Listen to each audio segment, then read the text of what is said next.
Yes, Pilson is glad to have you here, sir. So, there's so much we want to talk to you about.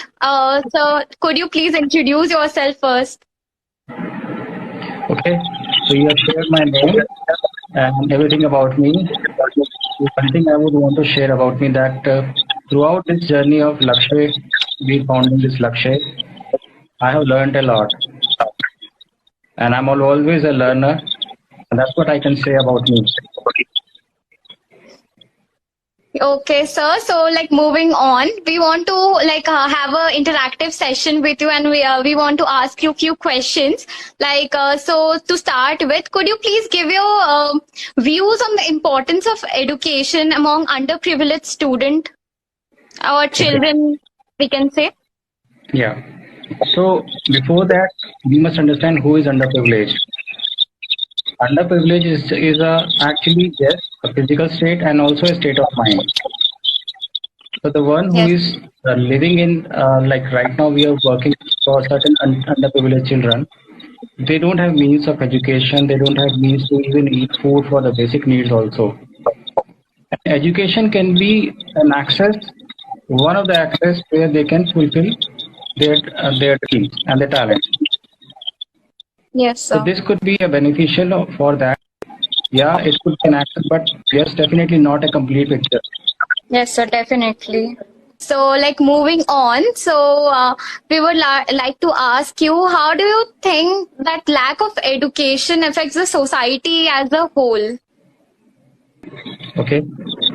Uh, so for example, if we do not know anything about any topic or any say how we get the basic needs and we don't have proper knowledge and information, lots of career paths are stopped, and education definitely helps in that. It's Definitely, not sir. about the underprivileged; it's also about the privileged ones as well. Education will support for everywhere. Yes, sir. So, okay, so moving on. So, our next question is what are the major challenges that underprivileged children face with respect to education? Okay. So the major challenge to understand that we have to get that what type of life they are living right now. Firstly, for example, right now we are talking to each other and this internet connection is not working well. Yes, Similarly, similar equation we can keep with them that right now they are not even having the mobile phones as well. Just leave apart that internet connection. And if they have mobile phones, they don't have a data connection right now. So education is, and even the opportunities are getting stopped for the in the privileged children. So these days we have realized that they are not even having a proper food to eat. So there are various things they are they are living in. They are living in a very traumatic situation. definitely, sir. So, but government is also helping, but up to an extent, they're also helping, I think so, in my opinion. So, what would you like to say in that? Government initiatives are helping or not? Like, up to an extent? See, when I'm working on the ground level, I'm not thinking about any level of the government or anything. Even the government body is actually a body of made of our we people only. So every initiative, every effort is definitely like appreciable and definitely I would say that everybody is working right now. Nobody is sitting behind. Yes, sir. So, work start from ground level. We should also work for them. That's how things work. Yeah. So yes, sir. So moving on. So, do you think that education provided in government school is enough, like as compared to the private schools? See, it's not about the government schools, it's not about the private schools. It's all about the giving the exposure to the student. And many government schools have started doing that. Even the education policy is changed to that level that every student should get every opportunity. So Yes. it's just not about the if you can't compare between the government school and the private schools. Both are good in their own ways, and both are actually working towards the future. Definitely, sir. With the new Atal Bihari Bajpayee sir schemes and all, everything is going very good. So yes, sir. So moving on. So what were your thoughts or ideas or inspiration behind the Lakshya Jeevan Jagriti? Okay. So the very meaning of the Lakshya Jeevan Jagrati is the awakening the aim of the life. So in when I was not, but I did not found this Lakshya. Even at that time, I was hunting about what actually I have to do. So the inspiration was my childhood. Because if I look back at my home, like my childhood, that I was a domestic violence victim, and I struggled a lot in my life for my career, my education, and my future. And all I could see that people are labeling us like, if you're not having good degrees, you're not having good marks, and you're not from a good reputed college, then you are labeled as a particular person. Then your future perspectives are blocked. But deep down, I used to think that yes, I have a talent, I can do that. So this was a very much like the first inspiration where I started working with those children who are trapped in similar situations like me. They got dreams, they got talents, they just want to move on. So the society norms cannot stop them. So I started working on their belief system. So this was the inspiration of starting the Lakshya Jeevan Jagrati. So in your journey, what do you think that like in your journey helped you or treated you as a you got the motivation from? Like in your journey helped you get through that journey and phase? Okay, come again. I didn't get your question. So as you said, during that journey, that difficult journey, what did you get as an inspiration and motivation? Okay. So to keep going. Yeah.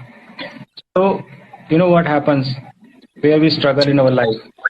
Struggle in our life that we see ourselves as a future we can create.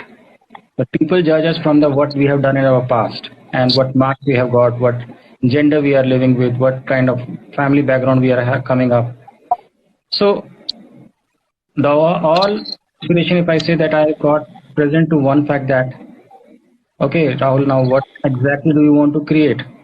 I never look back what people are talking about. You got so lower marks in your graduation. You didn't get to any good college.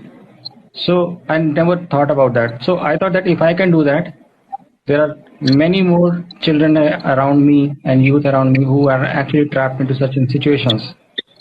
So they can also come out of it. So I became one of their handholders. That's it. So that's really a motivation. So moving on. So what were the challenges or the problems faced by you in the initial stages of Lakshya Jeevan Jagriti? Okay.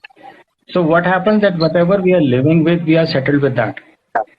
We have surrendered it to our like those words which people say that you cannot do it.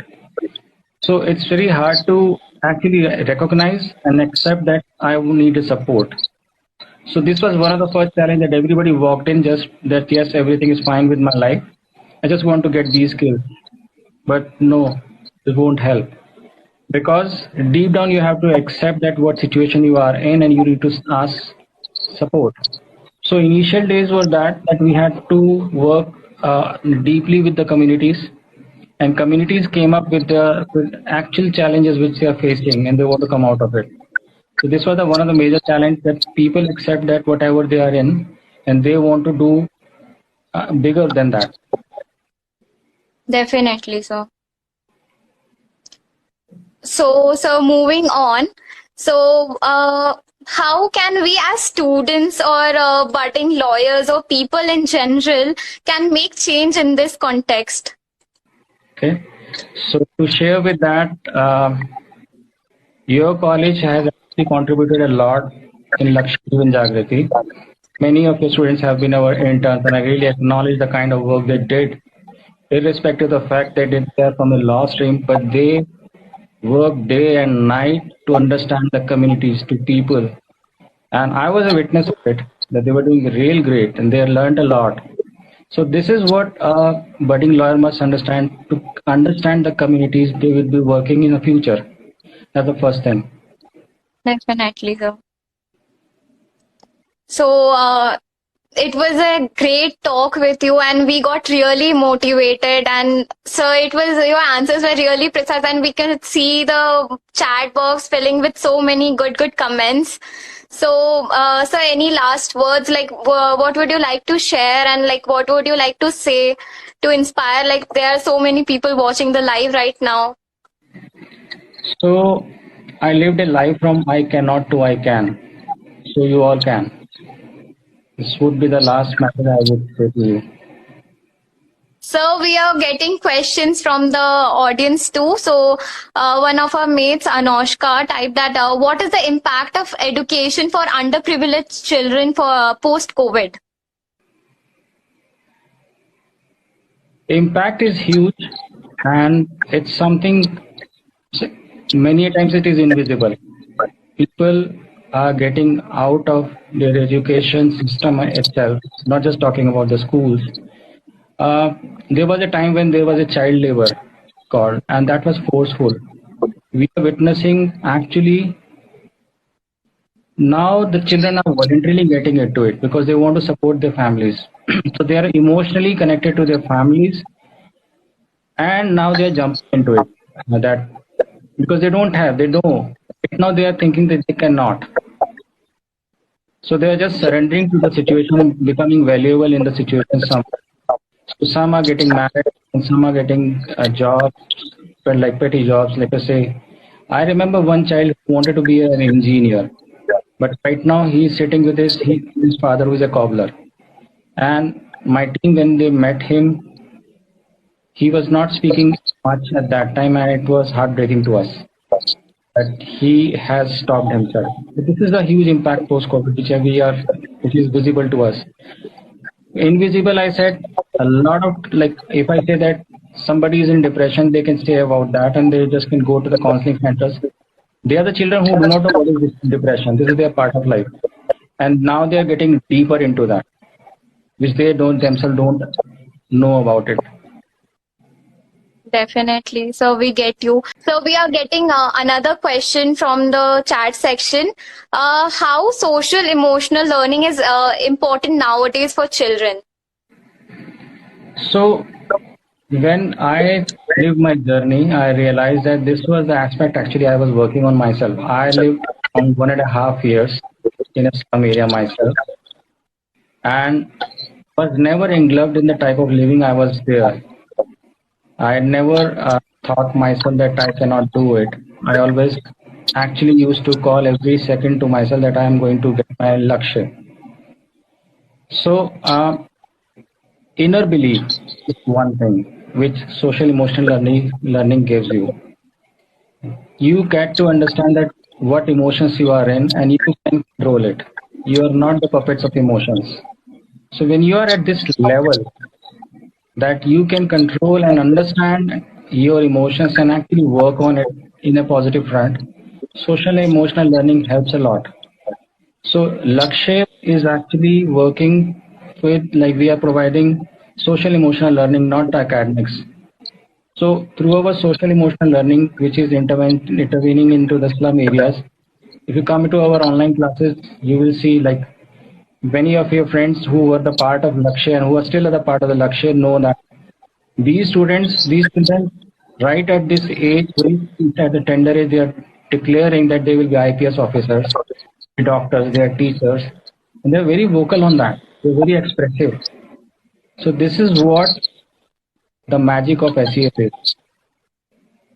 So thank you for sparing your valuable time, sir. It was indeed an honor to have you, to talk to you, to learn from you. This was really very inspiring, and I hope that so many people watch the live streaming, and like they would also go join Lakshya, and like I myself would try that. I would like invest in it and do something to the society from my part. So Pehchan is very obliged to you, sir. Thank you so much. Thank you very much, and I would acknowledge all of you who really want to do some other thing to the society. Keep doing that. Definitely, sir.